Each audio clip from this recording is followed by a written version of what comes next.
Welcome to বাবিস kitchen. বন্ধুরা, শীত তো প্রায় চলেই যাচ্ছে, তাই জন্য আজকে আপনাদের সাথে একটু দুধ পুলির রেসিপিটা শেয়ার করছি।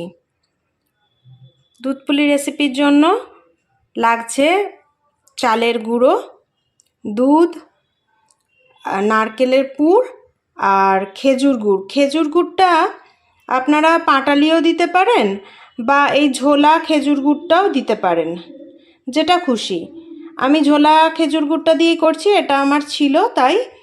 আর নারকেলের পুরটা নারকেল কুড়িয়ে সেটা গুড় দিয়ে পাক করে, যেটা ছেই আমরা করে থাকি, সেই নারকেলের পুর, যেটা আমরা নারকেল নাড়ুও বানিয়ে থাকি। এটা রেসিপি আপনাদের পরে আমি দিয়ে দেবো। এটা লাগছে। আর চালের গুঁড়ো নিয়েছি আমি, সেদ্ধ চালের গুঁড়ো নিয়েছি। সেদ্ধ চালের গুঁড়োটা দুধ পুলিটা ঠান্ডা হয়ে গেলেও সেটা শক্ত হবে না, নরমই থাকবে, সেই জন্যে সেদ্ধ চালের গুঁড়োটা নিয়েছি। অনেকেই আতপ চালের গুঁড়ো দিয়ে করেন, বাট আমি সেদ্ধ চালের গুঁড়ো দিয়েই করি। আপনারা করে দেখবেন, এটা দুধ পুলি ঠান্ডা হয়ে গেলেও পিঠেগুলো নরমই থাকবে। আর দুধ পুলির জন্য অবশ্যই দুধ লাগছে। আর এই জলটা নিয়েছি, যেটা আমরা এই চালের গুঁড়োটা মাখবো। এটা জলটা হচ্ছে হালকা ঈষদুষ্ণ গরম করে নিয়েছি। হালকা ঈষদুষ্ণ গরম করে এই গরম জলটা দিয়ে এই চালের গুঁড়োটা আমরা মেখে নেব। আটা ময়দার মতো একটা মণ্ড তৈরি করে নেব মেখে। চালের গুঁড়োটা উষ্ণ গরম জল দিয়ে মেখে নেব, কিন্তু মাখার আগে এই চালের গুঁড়োতে জাস্ট 1 চিমটি একটু নুন দিয়ে দেবো। এই নুন দিলে মিষ্টি জিনিসের স্বাদটা খুব ভালো হয়। এরপর আমরা এই জলটা দিয়ে অল্প অল্প করে এটা মেখে নেব। এটা আটা ময়দার মতো একটা মণ্ড বানিয়ে নেব।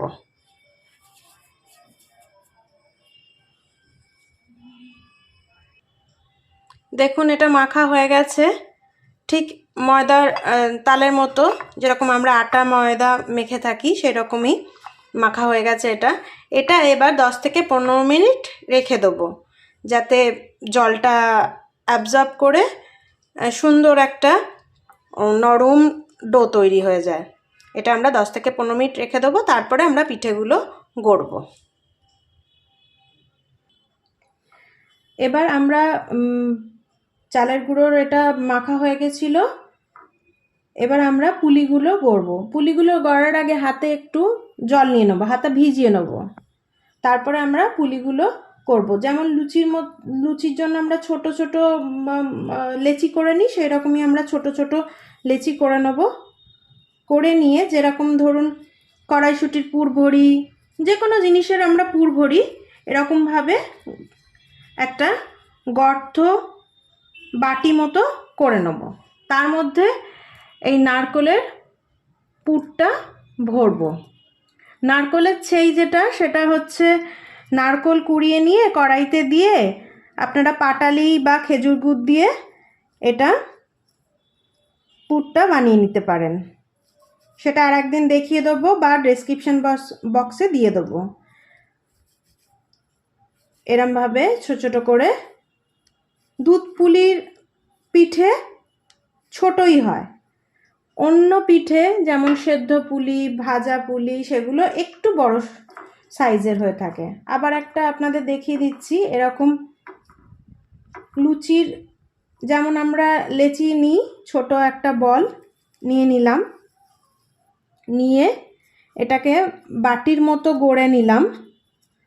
বাটির মতো গড়ে নিয়ে তার মধ্যে এই নারকেলের পুরটা সুন্দরভাবে এমনভাবে দিতে হবে যাতে পুরো পুলিটাতে পুরটাও থাকে, আবার পুলিটা যাতে ফেটেও না যায়। আর হাতে এই উষ্ণ গরম জল একটু লাগিয়ে নেবেন, তাতে কি হবে না, হাতে আটকাবে না পুলিগুলো যখন আমরা গড়ব। আর শুকনো গুঁড়ো চালের গুঁড়ো দিয়ে গড়তে যাবেন না, কারণ কি এটা যখন দুধে ফুটবে তখন এই চালের গুঁড়োর মারটা বেরোবে দুধে। আবার যদি এক্সট্রা গুঁড়ো দেওয়া হয় তাহলে খেতে অতটা ভালো হবে না। এইভাবে আমরা সবকটা পুলি একটা একটা করে গড়ে নেব বন্ধুরা। পুলিগুলো গড়া রেডি হয়ে গেছে, সবকটা পুলি গড়ে নিয়েছি। এবার আমরা দুধের মধ্যে এটা দুধ পুলি বানাবো। দুধটা ফুটে উঠেছে, দুধটা গরমে বসিয়েছিলাম, দুধটা ফুটে উঠেছে। এবার এর মধ্যে আপনার গড়ে রাখা পুলিগুলোকে দিয়ে দেবো একটা একটা করে।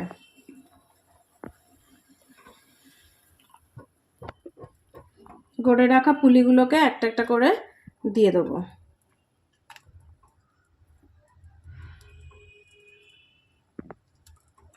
যখন পুলিগুলো সেদ্ধ হয়ে আসবে তখন ওপর দিকে ভেসে উঠবে দুধের। একটা একটা করে পুলিগুলো সবকটা দিয়ে দিলাম, দিয়ে হালকা হাতে একটু নেড়ে নেব যাতে তলায় না লেগে যায়। এবার যখন এটা ফুটবে আর পুলিগুলো সেদ্ধ হয়ে যাবে তখন দুধের ওপর এটা ভেসে ভেসে উঠবে। এটা মাঝে মধ্যে একটুখানি হালকা হাতে নেড়ে দিতে হবে যাতে পুলিগুলো একে অপরের সঙ্গে আটকে না যায়, বা দুধের নিচেও যাতে দুধের পাত্রের সঙ্গে আটকে না যায়। একটু হালকা হাতে একটু নেড়ে চেড়ে দিতে হবে মাঝে মধ্যে। আর এটা সেদ্ধ হতে দিতে হবে, 5 থেকে 10 মিনিট লাগবে। দেখুন বন্ধুরা, এবার পুলিগুলো সেদ্ধ সেদ্ধ হয়ে এসছে, ওপরে ভেসে উঠেছে। এবার আমরা দুধটা এর মধ্যে, দুধ বলছি সরি, গুড়টা আমরা এর মধ্যে দেব। সে আপনারা চাইলে পাটালি গুঁড়ো দিতে পারেন বা ঝোলা খেজুর গুঁড়ো দিতে পারেন। আমি ঝোলা খেজুর গুড় দিয়েই করছি। হাফ বাটি মতো গুড় এর মধ্যে দিয়ে দেবো, দিয়ে ভালো করে মিশিয়ে নেব।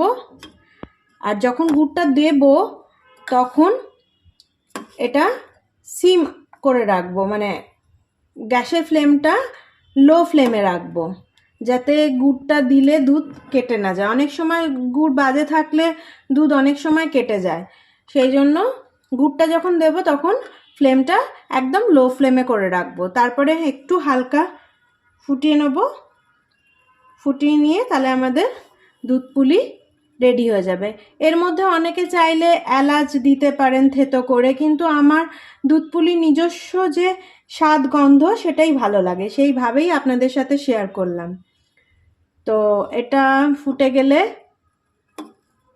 তৈরি হয়ে যাবে। দেখুন এটা ফুটে গেছে, গুড়টা দেওয়ার পরে ব্যাস এটা তৈরি। দুধ পুলিটা একদম রেডি। এই শীতকালে একটু দুধ পুলি না করলে না খেলে ভালো লাগে বলুন?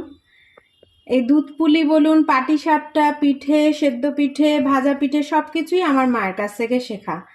মা যখন করতো সংক্রান্তিতে, মায়ের শুধু দেখতাম মা কিভাবে করতো, সেই মায়ের কাছ থেকেই আমার এই রেসিপিগুলো শেখা। তো আপনাদের সাথে এই রেসিপি শেয়ার করলাম আজকে।